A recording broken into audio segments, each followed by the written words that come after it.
Hey everybody, welcome to this week's programming. So this week is the last week of the strength cycles that we've been in, especially the tempo working on slowing down some movements, making sure that we're getting some really good movement patterns developed, and then also developing some really good strengthening exercise, especially in the eccentric loading that comes with the tempo work and how that's going to play out into having a better Hero Month that begins this Friday. So what we're doing is starting off the week with, we're going to retest some of the movements. We're not going to do a heavy 1 rep max deadlift just because I don't want to do that. Lean into Hero Month because after Hero Month, y'all know summertime comes around. It gets super hot in here. So we will be doing a little bit more strength focus, or not so much strength focus, but at least having like consistent strength stuff almost daily in our programming, followed by either some bodybuilding stuff, functional bodybuilding stuff, or conditioning, regular conditioning / metcons. Monday getting started, we got our back squat. We're going to work up to a heavy single for the day. But it's going to have a 3-second pause in the bottom. So it's going to be way different than working up to a heavy single, being fast out of the bottom or control down and then coming up. We're going down, we're going to set in the bottom. So we're making sure we have good range of motion for one, setting in the bottom, 3 seconds, then working up. We used to do these all the time back in the day. One, because it helps control the loading going into Hero Month. So if we were like to really let go on this, say let's do a 1 rep max back, y'all's CNS would be fried by the time we get to Friday. This is one good way to see like how good we are with structural integrity throughout the squat. So can you maintain your midline? Can you initiate with your glutes and hamstrings firing straight up out of the bottom, not having a butt wink or almost turning into a good morning coming out? We want to go straight down, keep that good back angle on the bottom depending on where you're at. Like, we got some guys in here like Brian Lawler, has really short torso, long legs. They're going to be more bent over. That's okay. As long as we stay down, then you come up consistent with that back angle to the very top. Then we're standing up. For somebody like Stuntman Mike, you'll go straight down and then straight up. We want to avoid seeing the hips come out and then going up. I hope that makes sense. But we'll be able to talk about that in classes on Monday. Then after 15 minutes of that, we're going to do a short AMRAP, 8 minutes, 8 alternating single arm dumbbell devil presses right into 12 alternating dumbbell box step ups. We can put them on our shoulders, hold by our side, wherever you want to. Then we have some accessory work here. Tuesday, we're going to do our bench press. We're going to do a 2-second pause at the chest. Coming down control, 2-second pause at the chest, and then fast up out of that. Following that, we're going to do 3 sets of max strict pull-ups. Max effort strict pull-ups on this. And I know we're going to double up on strict pull-ups this week, but I love strict pull-ups. Strict pull-ups is something that you can do every day. I'm a firm believer in that. But we're going to do 3 sets of max effort strict pull-ups. I would put a lot of effort into this one, though, compared to what we have coming in on Saturday. Bench press heavy single, 2-second pause. Then we have 3 sets to work up to max sets of pull-ups for every set. Then after that, we're going to do anti-push, 50, 40, 30, 20, 10, double unders, push-ups, sit-ups. Now, for those that are really good at double unders, we're going to keep that. That's 150 double unders that you're going to be doing. If you're not so good at double unders, there's a couple of ways we can do this. One, we can divide everything in half, 25, 20, 15, 10, and 5. Yeah, that'll help out a lot of people, help speed up this workout. This workout's meant to be fast.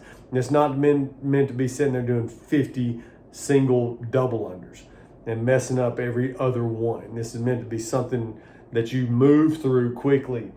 So even if you don't have those, we can do half the reps, maybe just 10 every round, work on 50 double unders, because some of you, that can equate to doing 3 minutes of work. Got 150 double unders unbroken. For some of us, would take us 1.5 minutes, roughly. So that's what you got to think about, total time and effort when you do this style of workout. How much work is this intended to be for if I was to go unbroken? 1.5 minutes, maybe 2 minutes, at the top 3 minutes of jumping rope. But that way we know where we should be at on these and how you should choose to scale it down.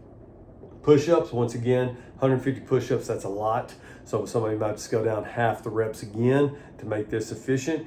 But a lot of you are gonna be starting off, I would do sets of 10, then, or like 5 sets of 10 here, 5 sets of 8, 5 sets of 6, 5 sets of 4, and then maybe 2 sets of 5. That's just me breaking it down. Some of you might have to be doing sets of 2s, 3s, 4s, just to stay moving and consistent. And then ab mat setups is just moving in those ab mat setups. Then we're gonna go to Wednesday. So this would usually be our deadlift day. We're not gonna do that. We're gonna do some hang power cleans. So, and we got a 1,000-meter row test. So it's a little bit more power output on the rower. The first part of this is meant to be an explosive / conditioning, get your heart rate up a little bit. Let's get those fast twitch muscle fibers moving in order to get ready for the 1,000-meter row. So we have an EMOM 12 minutes, odd rounds, you're doing 3 seated box jumps, even rounds, you're gonna do 1 power clean and 2 hang power cleans. So 3 seated box jumps, basically 3 power cleans outside of 3 hang power cleans outside of that. This should be a moderate to heavy weight. We're not looking to really max out on this. Should be somewhere in that 70 to 80% range. Maybe some of you might be able to do in that 85% range, but 70 to 80% will be sufficient enough on this. Choose a safe height for you on the box. Remember, it's not so much about jumping so high on the box as I want to see your hip, how high your hips go from the seated position to the top of that box.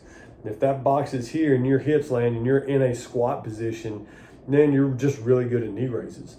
But if we can jump and get your hips here where you're standing up almost on top of that same box, that to me is going to be better for this this particular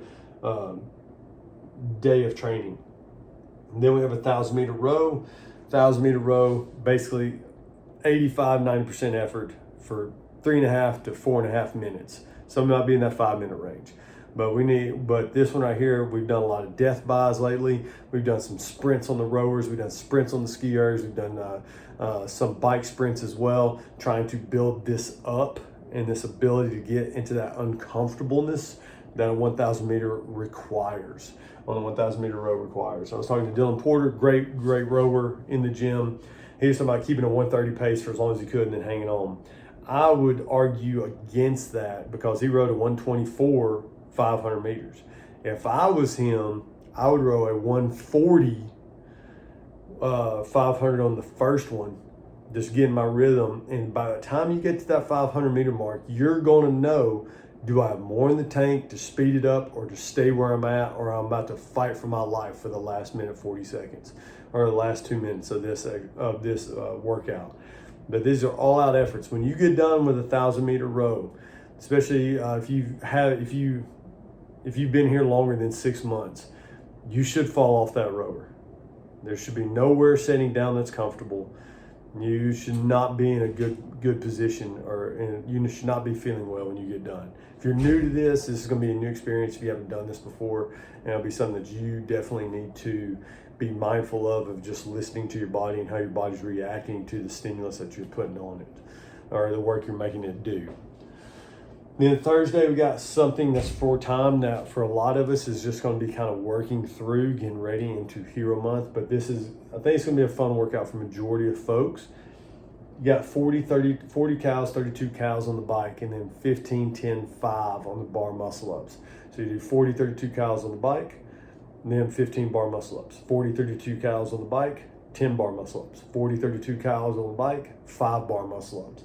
Once again, we want these bar muscle ups to be moving consistently, moving as fast as you can through them. So what we can do with these is do jumping bar muscle ups, banded bar muscle ups. We can make some way to make this where you're moving through, or you can do burpee pull-ups, either one. There you go. The 40, 32 cow bike is going to be anywhere from 2 to 2.5 minutes for a majority of us.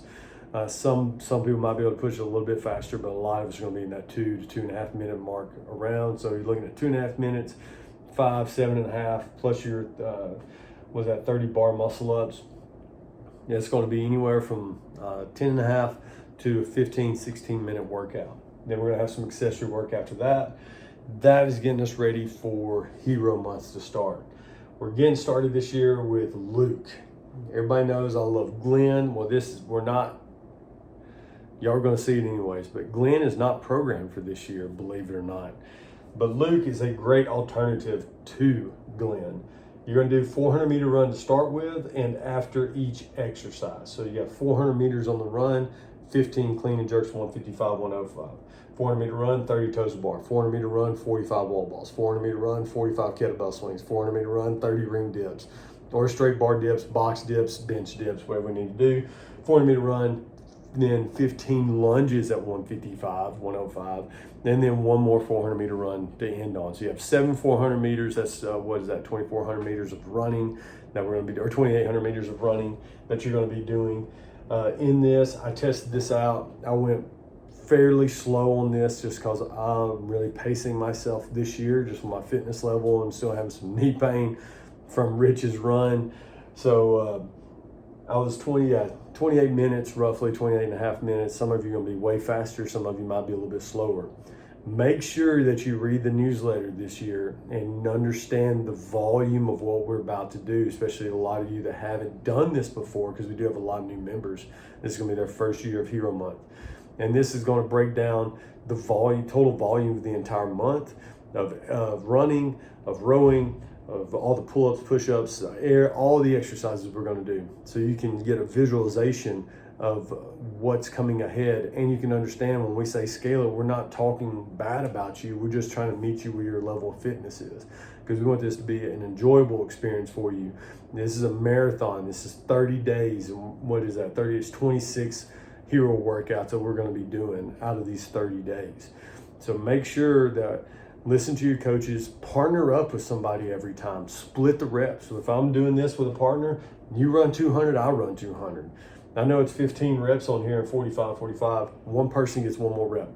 That's okay. It's not the end of the world. You're going to do more clean and jerks come later on. But that's this first workout. Scale the weights, scale the run, partner up. Man, I love partner workouts, especially in Hero Month. So don't be afraid. Look at your buddy over there and say, hey man, let's do this workout together today. And then we're going to go from Luke on Friday to Saturday, a little bit more volume, every minute on the minute for 23 minutes. This was Edward White. It's originally wrote for an EMOM. In 1 minute, you do 3 deadlifts at 230 and 150, I believe, 160. But we're gonna do 225 and 155 for hours. So you got 3 deadlifts, 5 strict pull-ups. So that's 23 sets. 23 times that by 3, what is that? 69 reps of deadlifts at 225. That is also going to be 109 reps, I believe. 5 times 23, yeah, 115 reps of strict pull-ups. That's going to be considerably a lot of strict pull-ups, especially for all of us. And so I know right off the bat that I'm probably going to have to scale this down. I can probably keep that 3 and 5 for about maybe 10 minutes, but then it's going to scale down.